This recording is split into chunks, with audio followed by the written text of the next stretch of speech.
आज मैं एक ऐसी शख्सियत से मिलने जा रहा हूँ। मुझे सौभाग्य प्राप्त हुआ है ऐसी शख्सियत से मिलने का और आप लोगों को मिलाने का, जो किसी इंट्रोडक्शन के मोहताज नहीं है। इन्होंने ज़िंदगी में बहुत कुछ अपनी ज़िंदगी में किया है।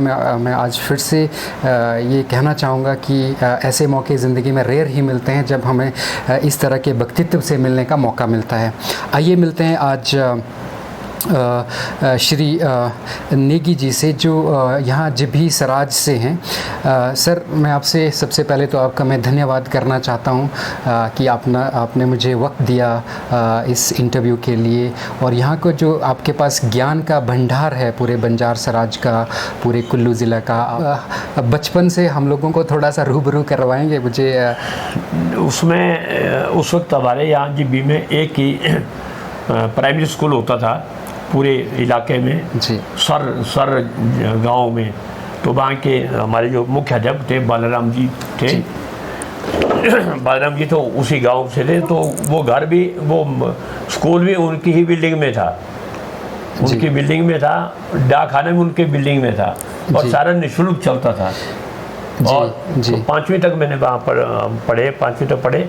उसके बाद फिर ये आपको इस साल का पता है, कौन सी साल रही होगी ये?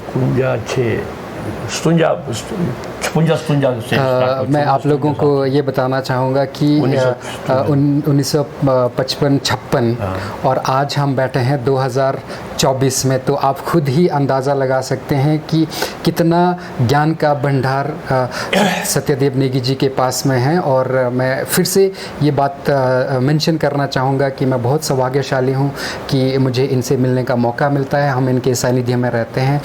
हाई स्कूल मिडिल तक यहाँ करा, उसके बाद 9वीं में बंजार स्कूल चले गए, हायर सेकेंडरी स्कूल बंजार था। तो उस वक्त डेली आना डेली जाना, पैदल ही जाते थे, या सुबह बैग उठा के जाना, जिनके लिए कुछ खाने के लिए दाल करना, वो रास्ते में छुपा के रखना हमने लोड़ी वगैरह। आज मुझे आपके एक राज का पता चल गया कि आपके जो फिटनेस का राज है, आपकी जो ये एवरग्रीन यूथ का राज है। मुझे लगता है जो बचपन में आप स्कूल जाते थे, या जो बचपन की आपकी स्पोर्ट्समैनशिप रही होगी।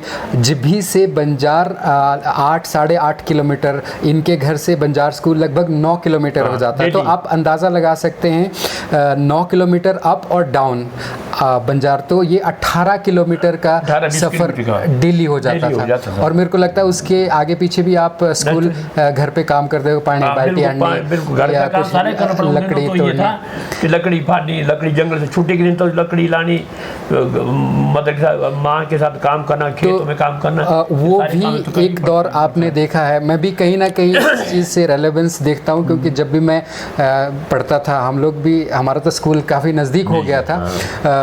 फिर सुबह शाम पानी लाना, लकड़ी लाना। लेकिन आज के दौर में मैं जिभी की बात कर रहा हूँ, या पूरे जितने भी छोटे गांव हैं जहाँ पे रोड पहुँचा है, मॉडर्न एमिनिटीज़ पहुँचती है, तो हम अर्बनाइजेशन की तरफ को काफ़ी बढ़ गए हैं। मैं नेगी जी से यहाँ पे इस बारे में भी हम बात करेंगे कि अर्बनाइजेशन के साथ साथ हम लोगों ने क्या खोया है, क्या पाया है। तो वापस चलते हैं आपके बचपन स्कूलिंग पे फिर से। सफ़ेद रंग का चांदी के कलर का एक ही सूट था दीप्ति के पास। अच्छा जी। जो सिर्फ साते जाज को लगता था। साते जाज अप्रैल के महीने में एक बहुत ही 19 अप्रैल को इंटरेस्टिंग यहाँ पे मेला होता है, उसके बारे में भी हम लोग बातचीत करेंगे। मैं यहाँ पे 2 चीज़ों को लेके सर आपसे बात करना चाहूँगा। बहुत ही संवेदनशील मैटर है, देवड़ी देवता, हमारी जो हेरिटेज और पर्यटन। मैं एज ए टूरिज़म प्रैक्टिशनर मैं हमेशा कोशिश करता हूँ कि मेरी जो प्रैक्टिस है टूरिज़म की, वो कैसे सही मायनों में मुझे सही लगे। तो मैं हमेशा हिचकता हूँ कहीं पे मंदिर के बारे में बोलने में, क्योंकि यहाँ पे जितना भी हिस्ट्री है वो रिटर्न नहीं है सराज क्षेत्र का। तो जैसे मैंने कहा नेगी जी भंडार है, तो आप जिभी देवता के बारे में, जो यहाँ के शेषनाग है गणपति देवता, उनके बारे में कुछ विचार व्यक्त करना चाहेंगे, ताकि जो आने वाली जनरेशन्स हैं उन तक ये ज्ञान हम लोग संजो के रख पाएँ, उन तक पहुंचा के पाएँ, हम अपनी मनगढ़ंत कहानियों से बचें।